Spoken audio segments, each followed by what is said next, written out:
Sejam muito bem-vindos ao episódio 177, isso mesmo, Maria Sonora, com 177 episódios lançados. E hoje a convidada acabou de me falar que está em Niterói, lá no Rio de Janeiro. Luísa Perim, seja muito bem-vinda ao Maria Sonora. Obrigada, Marina, uma honra estar aqui com você. Sabe que a sugestão, eu conhecia um pouco assim da sua trajetória aí pelos mares na canoa polinésia, mas quem motivou a te convidar hoje foi um casal super querido que passou por aqui, Luísa, recentemente. A Julie e o Rafael, do Somos do Mar. Muito queridos. Eles falaram, pô, Marina, conversa com ela, que eu acho legal. Aqui no Maria Sonora, eu sempre acho, eu valorizo pra caramba as dicas, né, Luísa? Da galera que participa, da galera que ouve o podcast. E aí resulta em sugestões muito legais. Eles falaram, conversa com ela, que ela tem muita história bacana. Eu achei super Foi legal. super interessante também, a gente se conheceu muito por acaso, eles estavam passando por Niterói, e aí eu vi uma van escrito Somos do Mar.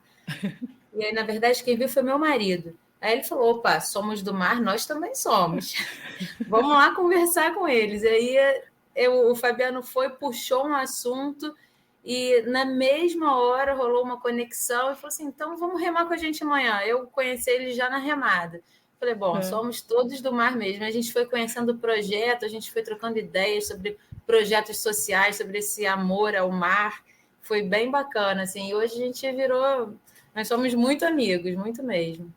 Nesse exato momento, eles estão na campanha, né, de financiamento coletivo para continuar na estrada.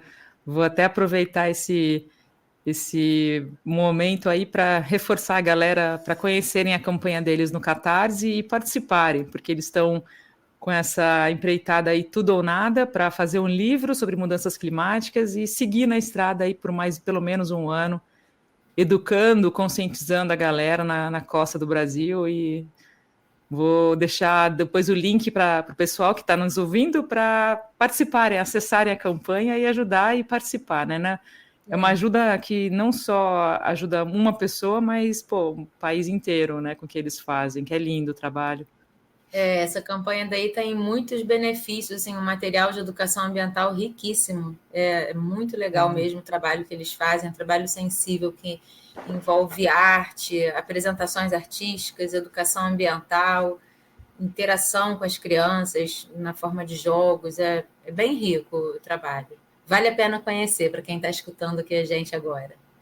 Conta um pouquinho, Luísa, como é que você entrou nesse universo da canoa polinésia? Eu fiquei sabendo aí pelas leituras nesse universo Google aí que a gente tem como fonte de ferramenta que você é bióloga, mas eu gostaria de saber como é que foi essa migração aí para as canoas da Polinésia.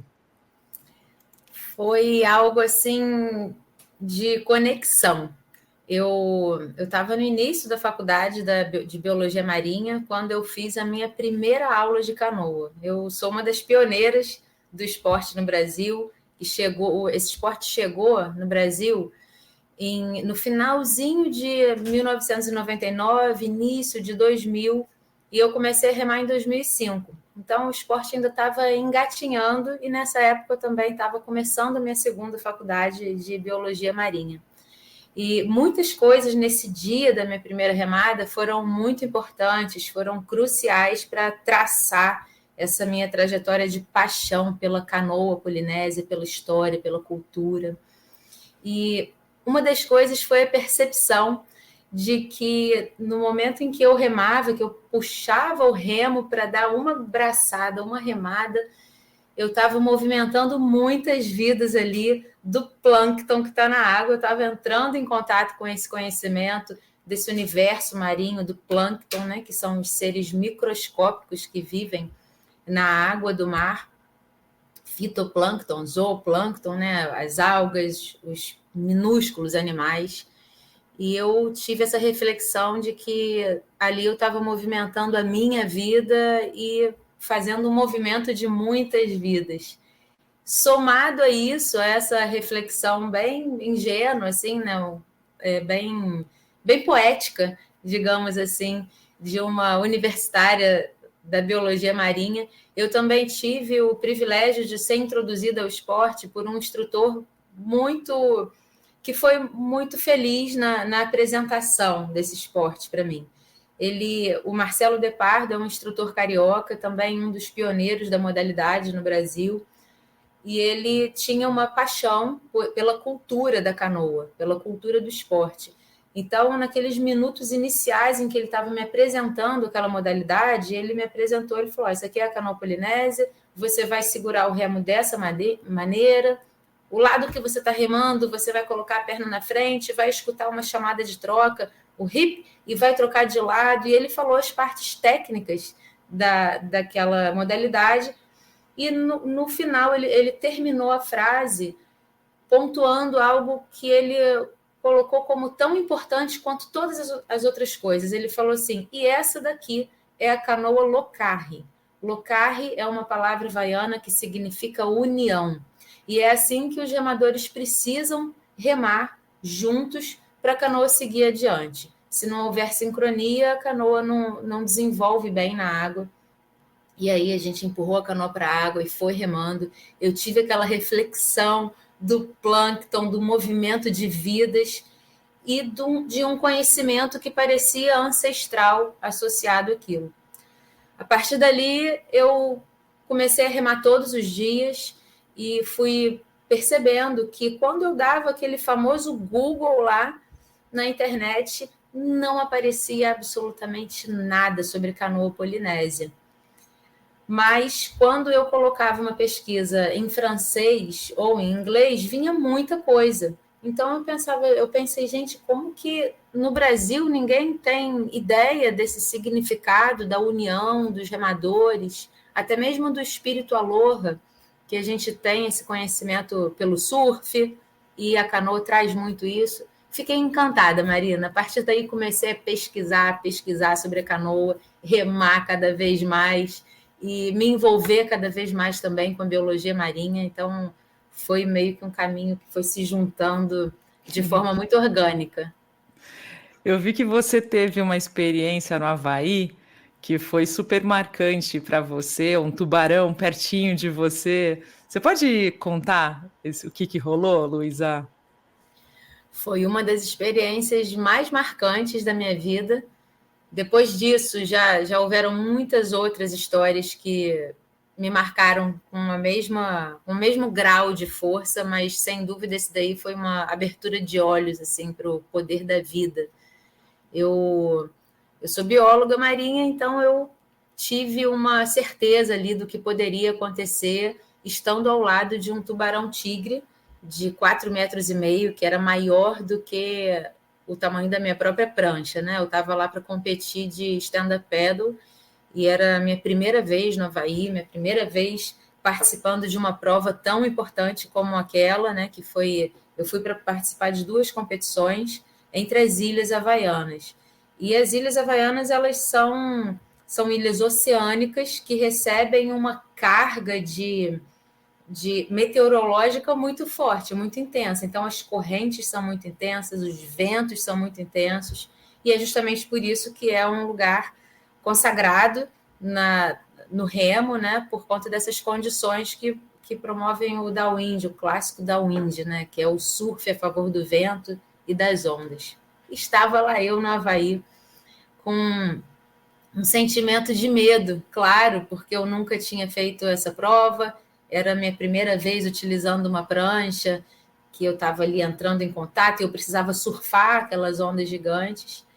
E eu falo gigantes assim, é um tamanho grande mesmo, tá? São 3 metros de ondas oceânicas que não quebram como uma onda cavada na beira do mar, mas elas são fortes o suficiente para fazer a gente precisar colocar ali um drop no pé e descer aquelas ondas. Ventos de 60 km por hora. E, de repente, acontece que eu estava no primeiro terço da viagem, da travessia, né, entre as ilhas de Maui e Molokai, uma prova de 60 quilômetros, e aí um barco da competição começa a vir na minha direção para me sinalizar a presença desse tubarão me perseguindo. Então, o capitão do barco, ele gritava em meio àquele vento: don't fall now, não cai agora, não cai agora. E aí eu demorei para entender por conta do barulho, do vento, e ele se posicionou do meu lado, e ele, como um havaiano já bem experiente, acompanhando essas provas, ele entendeu ali que se ele parasse o curso daquele movimento do tubarão bem do meu lado direito, se ele tentasse interromper aquele momento, poderia acontecer a fatalidade que a gente já estava na expectativa que aconteceria. Então, ele achou melhor continuar daquele jeito. Eu dava uma abraçada e o tubarão abaixava. Quando eu recuperava o remo na frente, ele levantava de novo. E a gente ficou ali naquela dança hipnótica. E não sei por quantos minutos se passaram, Marina, até hoje eu não consigo dizer com precisão o tempo que se passou, mas para mim foi a minha vida. E aquele tubarão foi me acompanhando na espreita. E como bióloga marinha, eu sabia o que estava prestes a acontecer, o que poderia estar prestes a acontecer ali, com um animal topo de cadeia alimentar no seu habitat natural.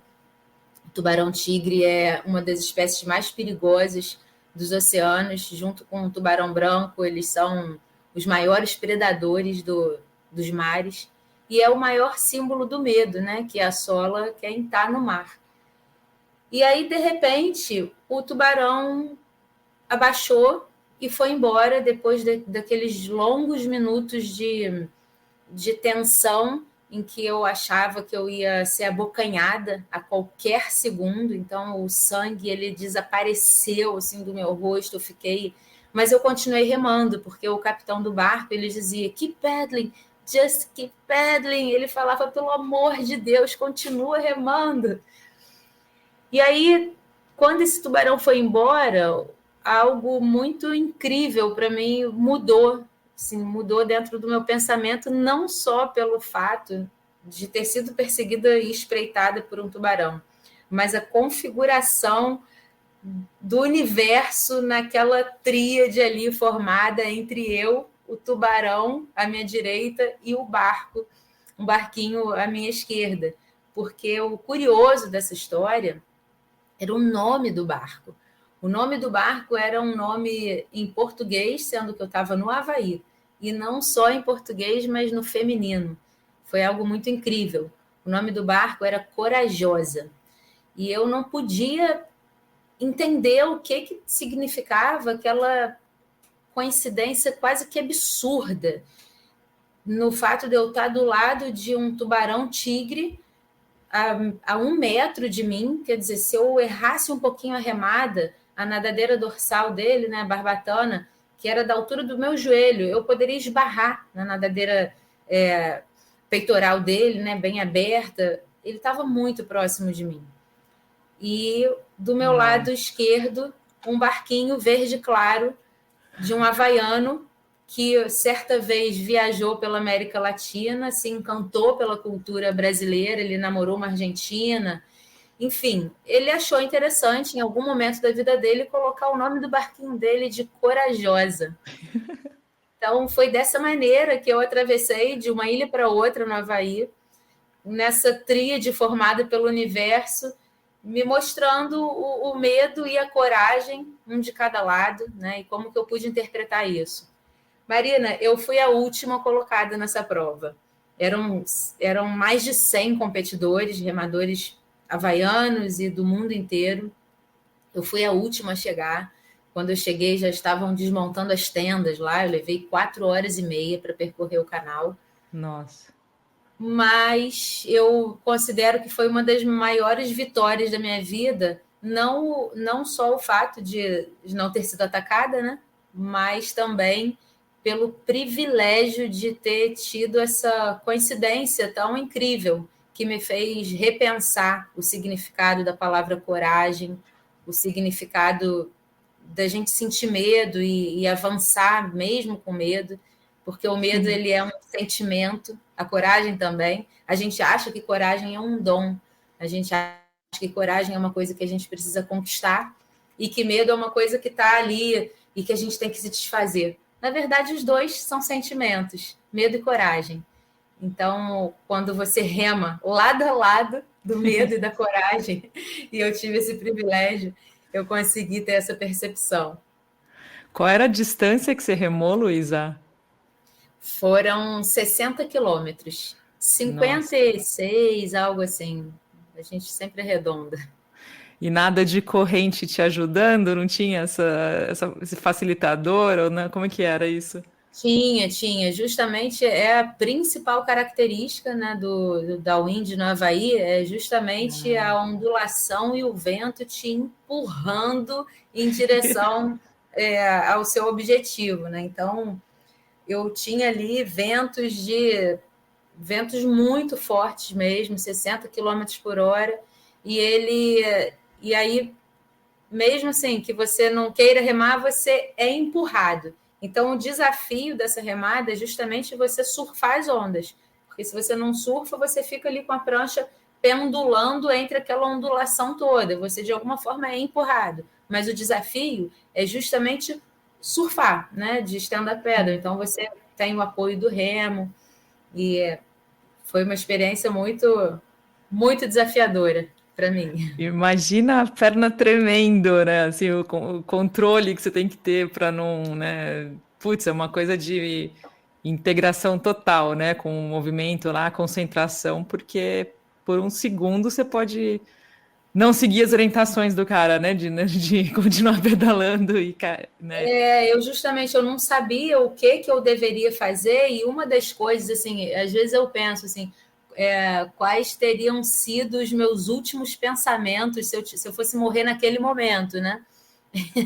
E eu ficava pensando, bom, eu acho que esses vão ser meus últimos pensamentos.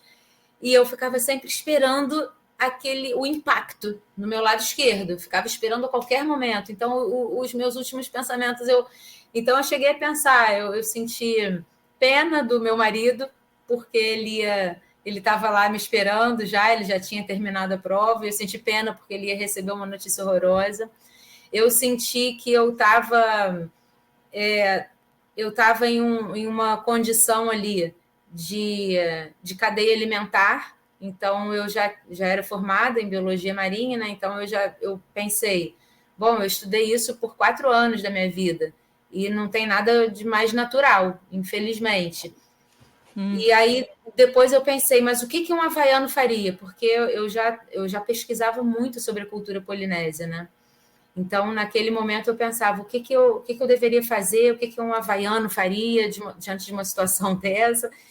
E aí eu cheguei a tentar parar de remar e colocar o remo assim paralelo aos joelhos e a prancha deslizando assim, mas ali eu poderia cair a qualquer momento. Mas na mesma hora já veio o capitão Khalid, o Scott Khalid Oliver, o nome dele. E ele falava, keep paddling, don't stop, baby, good job. E ele falava, você está fazendo um bom trabalho, apenas continue remando. E aí eu obedeci rapidamente, continuei remando. E aí ele ficou, e ele olhava para mim, né, dava para ver os olhos do capitão, porque eram essa tríade formada, estava tudo muito próximo, né? O barquinho no meu lado esquerdo, a 1 metro de mim, mais ou menos, o tubarão do meu lado direito também, 1,5 metro, às vezes, ele ia dançando, dava para ver assim, a rajada, né, do tubarão-tigre, ele tem um dorso, ele tem esse nome porque o dorso dele é meio rajado, assim, que faz lembrar um tigre. Então, estávamos todos muito próximos ali, então dava para seguir tranquilamente as orientações, quer dizer, tranquilamente, dava para seguir obedientemente as instruções do capitão Khalid para eu continuar remando. Vou fazer uma correção aqui. Eu falei pedalando, né? Eu traduzi erroneamente a remada, mas paddling de remando. Então, quem ouviu aí a bobagem que eu falei de pedalando sem querer, quis dizer remando, não pedalando. Eu falei, opa, falei errado, mas vamos fazer uma correção aí, porque não é legal. E, Luísa, você publicou um livro, Vou de Canoa, um olhar sobre a cultura polinésia e outras histórias do mar. Eu fiquei pensando uma coisa para te perguntar, porque existe assim uma confusão às vezes de ideia de falar de Polinésia, Polinésia Francesa, o Havaí pertence ao Triângulo da Polinésia. Eu queria te pedir para explicar essa questão para a galera que confunde, fala que Polinésia é só Polinésia Francesa. Se você puder dar esse briefing aí para didático um pouquinho e depois falar do livro. Sim, muita gente pergunta isso, realmente é algo que provoca, às vezes, alguma confusão, porque o esporte, a modalidade, passou a ser conhecido por vários nomes, né? Canoa havaiana, canoa polinésia. Hoje, o termo instituído pela International VA Federation, que é a Federação Internacional do Esporte, é o termo VAA. VAA é uma palavra polinésia que se traduz por canoa. E dessa forma, como o esporte vem crescendo muito no mundo inteiro, é como existe uma tendência, né, para que a gente use somente esse nome, VAA. Mas nenhum outro nome está errado. Canoa polinésia, canoa havaiana. A Polinésia é uma região geográfica no Oceano Pacífico, compreendida entre 3 ilhas, é um triângulo. Lá no norte está o Havaí, ao leste você tem a Ilha de Páscoa, Rapa Nui, e você tem do outro lado desse trilátero, você tem a Nova Zelândia, chamada também na língua local de Aotearoa. Rapa Nui é a Ilha de Páscoa. Lá no norte, Havaí. Então temos um triângulo aí, que é conhecido como Triângulo Polinésio. São muitas ilhas que estão dentro desse triângulo. O Tahiti, que é a Polinésia Francesa, o Tahiti ele está no meio desse triângulo. Como o Tahiti foi dominado pela França, ficou sendo conhecido como Polinésia Francesa, né? Instituiu-se o nome como Polinésia Francesa. E foi a partir daí, do Tahiti, que a modalidade, né, a canoa, chegou em países da Europa.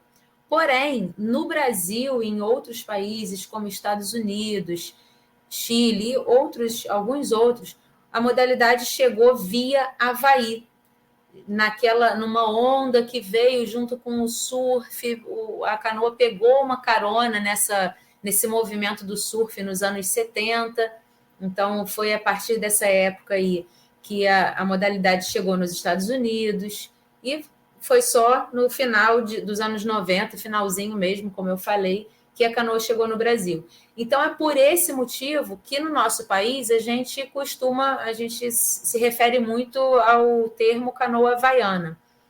Mas o Havaí, como eu falei, é um dos vértices desse triângulo. Então, é correto a gente dizer canoa havaiana, canoa polinésia, VAA, e aí tem o VAA com V, VAA com W, que são as diferentes formas de escrita e das línguas polinésias. São muitas línguas, mas um tronco geral, que é o tronco polinésio. As línguas não se diferenciam muito, são bastante parecidas, mas ainda assim são consideradas línguas distintas. O tahitiano, o havaiano.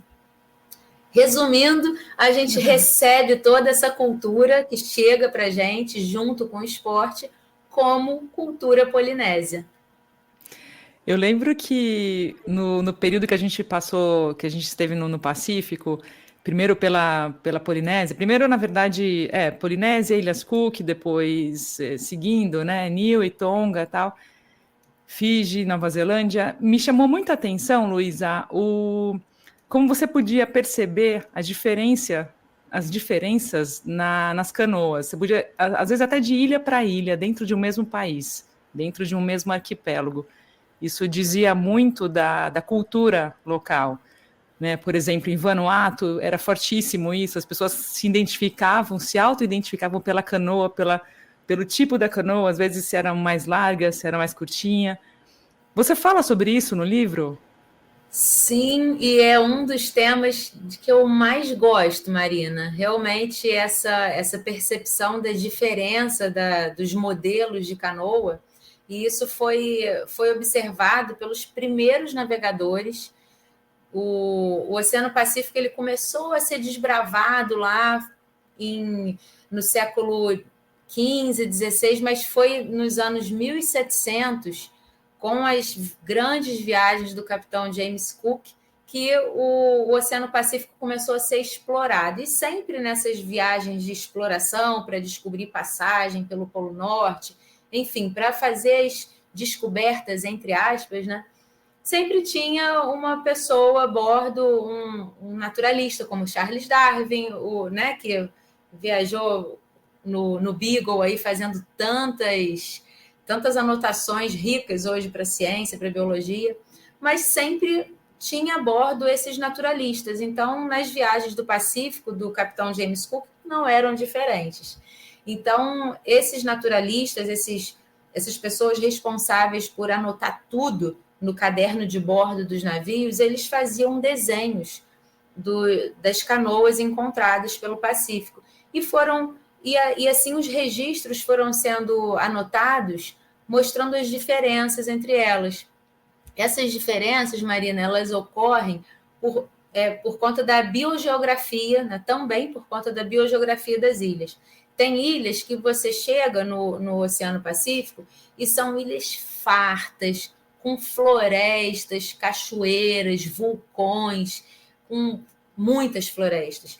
E essas ilhas forneciam uma matéria-prima muito rica para a construção de canoas. E como eram grandes florestas, com grandes árvores, as canoas também eram grandes e propícias para grandes travessias, para pesca oceânica, ao passo que, quando você chega em atóis como Vanuatu e vários outros atóis bem rasos, você não tem muita disponibilidade de árvores para construir grandes canoas. Então, as canoas eram menores para pesca local. Então, mas ainda assim, a migração do povo polinésio por todas as ilhas do Oceano Pacífico, ela acontecia. Então, essa migração, as canoas iam se modificando de acordo com cada ilha que esse povo chegava.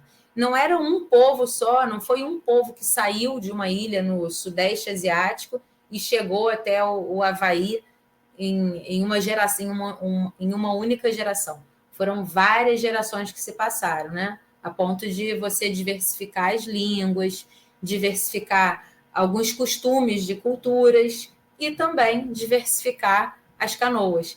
Então, a forma de velejar também muda de uma ilha para outra. O conhecimento ancestral, todo o povo polinésio entende que eles têm a mesma raiz ancestral, uma ancestralidade comum, porém com essas diferenças que vão variando, né? A gente vê essas diferenças na forma das tatuagens, né? Tem tatuagem maori, tatuagem tahitiana, as tatuagens vão se diversificando e vários outros costumes, assim como as canoas. Eu falo sobre isso no meu livro bastante também.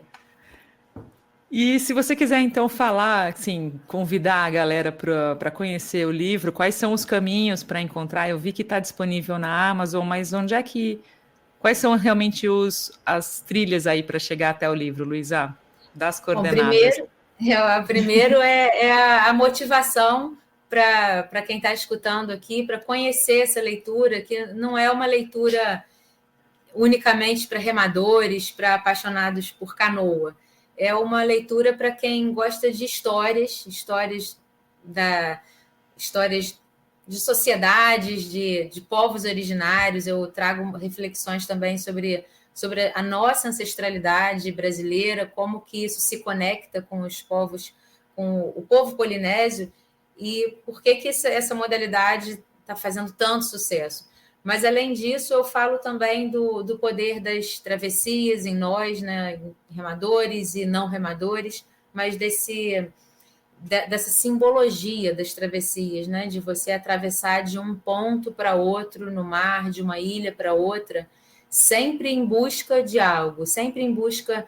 O povo polinésio vivia em busca de ilhas. Nós, hoje, vivemos em busca da felicidade, a gente parece que está sempre em busca de fugir da ansiedade, em busca de sucesso, em busca de uma estabilidade financeira, emocional. Então, que busca é essa? E como que o mar pode direcionar essa busca, né? Eu trago muito esse olhar para todas as mensagens que o mar pode trazer para a gente. Então, o livro está disponível não só na Amazon, como nas principais plataformas virtuais. Eu tenho também o site, o www.voodecanoa.com.br, que também tem bastante um descritivo do livro, e também no @voodecanoa, que é o meu perfil pessoal no Instagram. Também faço a venda por lá e compartilho muito das histórias também do livro. Você sabe que enquanto eu te ouvia, eu me lembrei de uma coisa engraçada, que o Maré Sonora, quando eu estava pensando num nome para o podcast, isso há quase 4 anos, quase que eu chamei Travessia. Na época eu falei, vou dar o nome de Travessia. Aí eu busquei lá para saber se já existia. Falei, ai, caramba, tive que quebrar a cabeça. Muitas caminhadas na época do confinamento, de pandemia. A gente estava na Austrália na época, na Tasmânia. Aí eu lembro das caminhadas, eu falava, putz, como vai chamar? Como vai chamar? Daí eu tive uma memória sonora, então, mas inicialmente a ideia era Travessia. Porque tem uma simbologia muito legal para gente, né? Não é só você atravessar de um ponto a outro, mas é você passar de um estado de consciência para outro.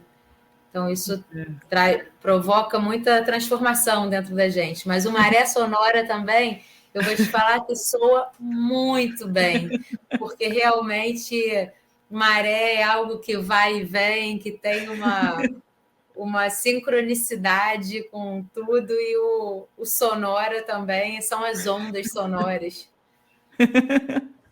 E Luísa, nesses lugares aí que você já foi remando, o que você pode contar de momentos ou próprio destinos que te marcaram, seja no Brasil ou fora?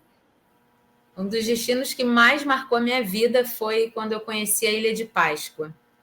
Uau. Isso foi em 2013, em plena Páscoa, e aí eu tive muitas reflexões, porque à medida que eu estudava sobre o lugar, eu entendi que o escocês Jacob Ruthven, ele chegou, ele fez essa descoberta, entre aspas, pelo amor de Deus, mas ele chegou na Ilha de Páscoa se dizendo descobridor, em um tempo em que ele encontrou um povo, encontrou aquelas estátuas de pedra, e ele ficou muito abismado, e realmente é um lugar que deixa você impactado. Como que povos primitivos, na Idade da Pedra, construíram aqueles gigantes monumentos, né, os Moai, e como eles fizeram isso? E aí a reflexão sobre isso me faz até pensar no que a gente está vivendo hoje, nesse momento, né, com essas tragédias climáticas acontecendo aqui no Rio Grande do Sul, porque a Ilha de Páscoa é realmente um retrato do que um povo, do que uma população pode fazer com o seu próprio destino quando não cuida do meio ambiente. Lembra que eu falei das canoas, de como eles precisavam entender a biogeografia das ilhas para sobreviver nelas? Então, a Ilha de Páscoa é uma ilha bem pequena, e a floresta era limitada, eram recursos limitados, e eles usavam as florestas para construir suas canoas, para fazer uma pesca oceânica. Eles comiam, os povos primitivos da Ilha de Páscoa comiam atum, golfinhos, porque é uma ilha que só tem 2 praias na ilha. Então não dava para fazer aquela pesca de beira de mar, eles tinham que ir para alto mar. Só que quando veio essa onda da construção dos Moai, e os Moai eles eram construídos como uma rivalidade entre as tribos locais. Quem construísse o Moai mais alto era a tribo mais poderosa, e por aí vai, é como a gente vê uma realidade paralela hoje do símbolo do poder. O que significa isso? Então, a população toda se degladiava para construir cada vez mais moais e cada vez mais altos. Chegou um momento que as florestas foram dizimando naquela pequena ilha, e não só as florestas acabando sem árvore para construir canoa, mas o solo foi ficando muito pobre. Então, quando o escocês Jacob Ruthven chegou lá em 1722, ele não encontrou um povo polinésio, um povo nativo saudável. Ele encontrou um povo definhando em guerra, uma população já bem magoada, sabe, bem maltratada, e as pessoas muito magras. E ninguém sabia dizer a origem dos Moai, porque eles já tinham, os povos ancestrais já tinham morrido, eles não guardaram as histórias. Então, o que ele entendeu ali é que houve naquela sociedade um colapso em alguma parte do tempo, e o que ele estava encontrando naquele momento, em 1722, eram os resquícios de um povo que existiu. Eram os últimos sobreviventes.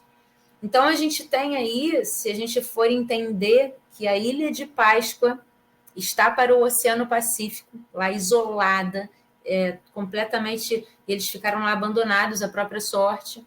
A Ilha de Páscoa está para o Oceano Pacífico, exatamente como o nosso planeta Terra está para o universo.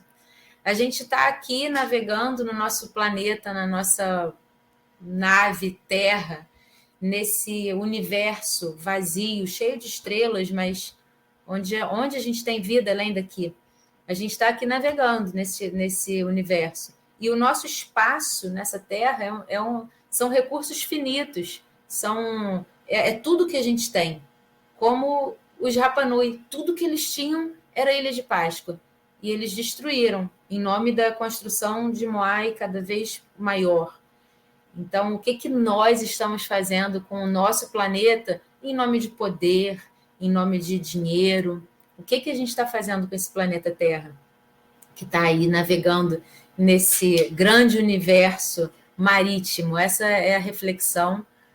Eu fiquei muito impactada ao conhecer, ao ver de perto aquela sociedade. É um lugar maravilhoso, encantador, e eu tenho muita vontade de voltar e continuar pesquisando sobre a Ilha de Páscoa. Eu falei aqui uma parte, a parte que eu estou relacionando hoje com as tragédias da atualidade, mas é óbvio que existe muita coisa linda e rica da cultura polinésia lá naquela ilha, Rapa Nui.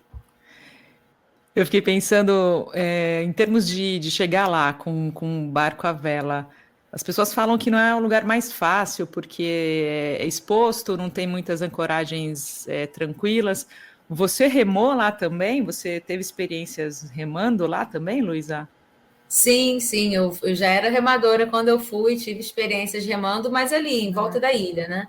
E realmente as ancoragens lá são raras, é difícil, ele não está na rota de muitos velejadores, porque realmente é muito distante, são 4.000 quilômetros que dividem ali, que separam, né?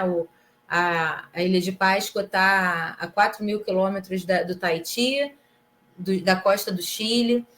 E aí, até um dos nomes de Rapa Nui, um outro nome também que a população se chama é Tepito Oterrenua, que esse nome significa o umbigo do mundo.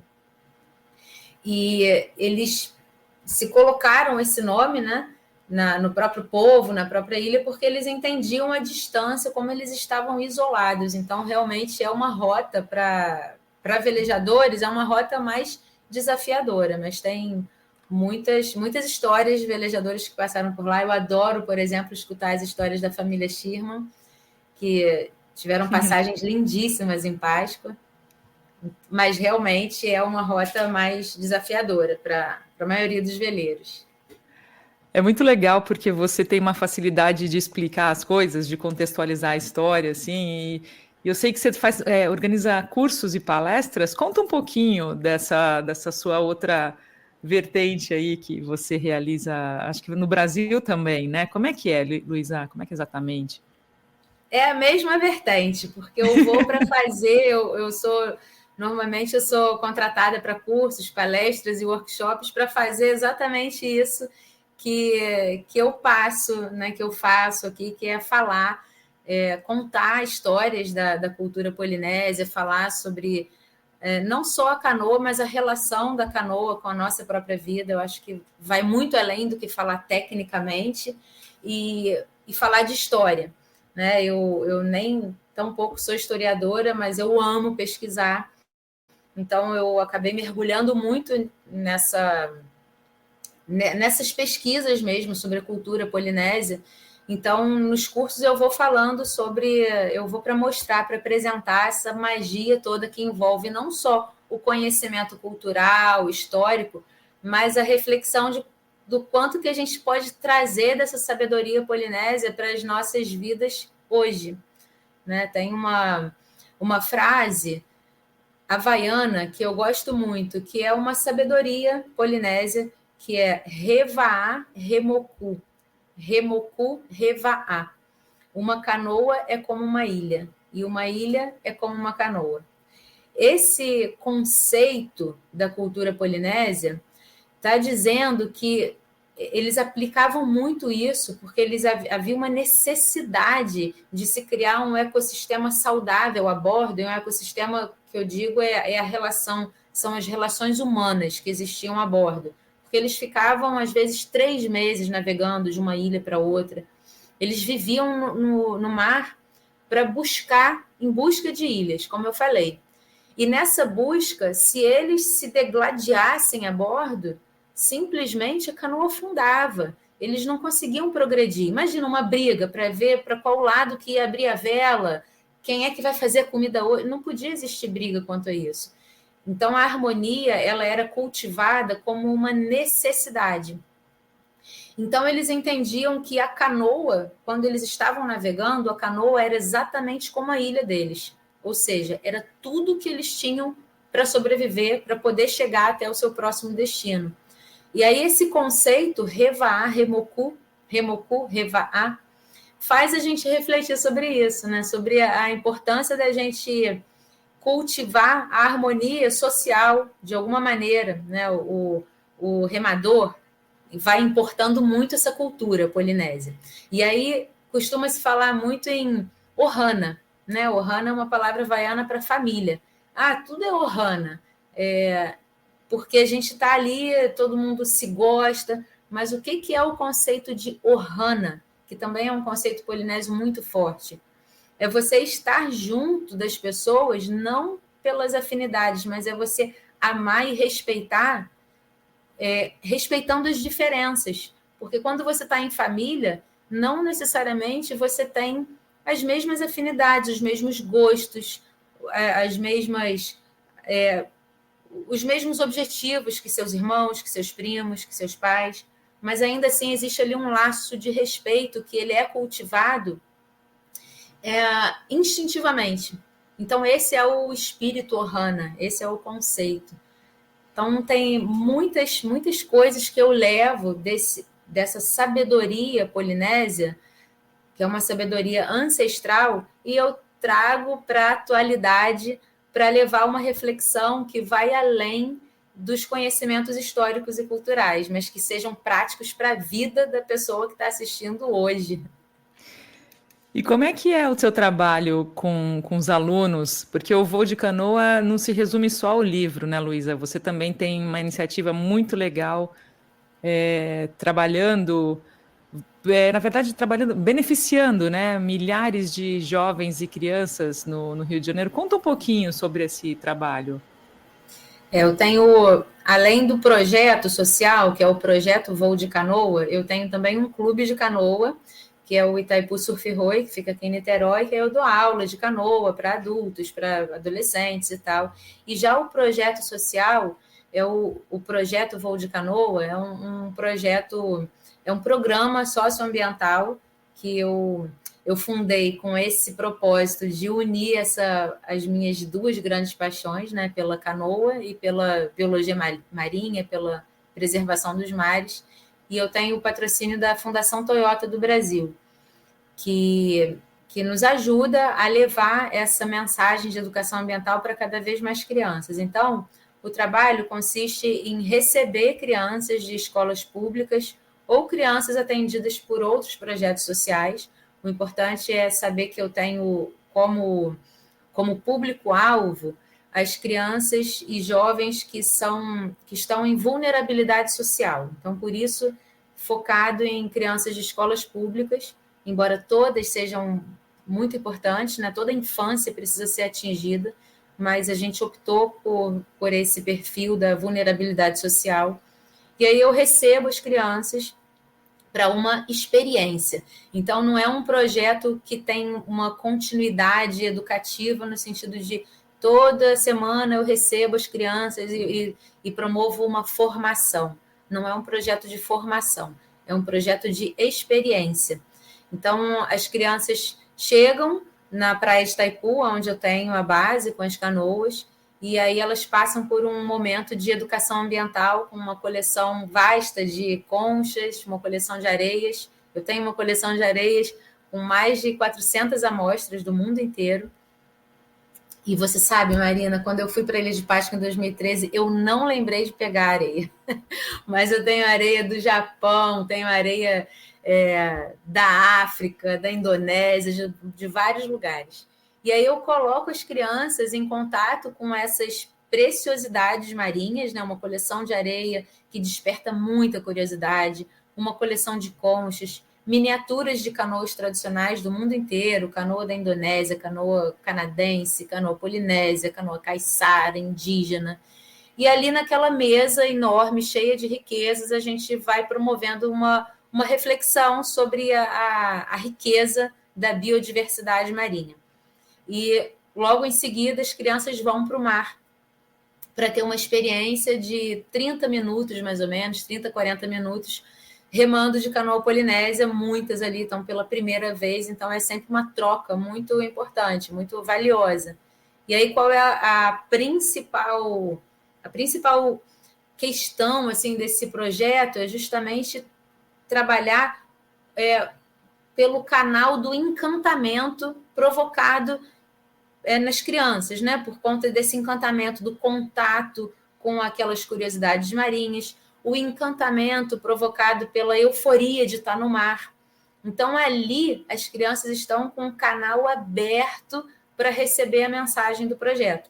E aí é naquele momento que vem o trabalho de educação ambiental muito sutil, às vezes bem direcionado, mas sempre assim, aproveitando esse canal para embutir neles uma mensagem importante para o futuro do planeta. E a gente tem tido muito sucesso com esse projeto, já foram mais de 4.000 crianças atendidas desde 2019, e a gente segue nessa caminhada e recebendo crianças sempre para levar mais essa mensagem da educação ambiental. Luiz, eu tenho duas perguntinhas em uma para a gente finalizar nosso bate-papo, que é aquele famoso momento dedicado aos apoiadores e assinantes do canal para mobilizar aqui a sustentabilidade financeira do Maré Sonora. Então é o seguinte, seria muito legal te ouvir sobre, primeiro, o que você gosta mais de remar em canoa, que é individual ou em grupo? Porque existem, né, variados estilos, assim, de, né, números de capacidade que você pode remar. Se você puder falar um pouquinho disso, das suas preferências aí nesse sentido, e planos aí para viagens, travessias, o que você tem pela frente já mais ou menos arquitetado? Que ótima pergunta, me fez pensar aqui o que eu prefiro, remar de canoa individual ou em grupo.